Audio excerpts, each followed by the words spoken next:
આ છે ગોબર ગેસ પ્લાન્ટ, જે આપણે ઘરે ઓર્ગેનિક રીતે ગેસ વપરાશ માટે યુઝ કરી શકીએ છીએ, જાતે ઉત્પન્ન કરી શકીએ છીએ. ગોબર ગેસ પ્લાન્ટ એટલે જાતે આપણે જે ગેસ કનેક્શન હોય છે એ રીતનું અહીંયા આગળ આ બે જે થર્મલ હોય છે મેણિયાના, એના દ્વારા નીચેવાળામાં ગોબર અહીંથી નાખવામાં આવે છે. અહીં તમે જુઓ, અહીં ભૂંગળામાંથી નીચેવાળામાં ગોબર થાય છે ને ઉપરવાળામાં હવા પરિસરથી ગેસ ઉત્પન્ન થાય છે, ને વધારાનો હોય છે એ સામે પાઇપમાં નીકળી જાય છે. અને એના દ્વારા આ તમે જોઈ શકો છો, અહીંથી ગોબર નાખવામાં આવે છે.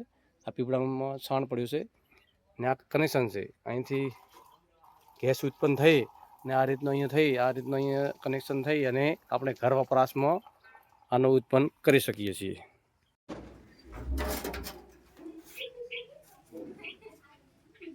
જે આ ગોબર ગેસ પ્લાન્ટ છે એનું કનેક્શન અહીંયા આગળ આવ્યું છે. અહીંયાથી સીધો આ સગડા ઉપર આપણે જો આ ટાઈપનો ફૂલ પરિસર હાથે અગ્નિ થાય છે. અને લાઇટનું કનેક્શન જો આપો તો વધારે પરિસર ત્યાં આવે છે. બંધ કરો.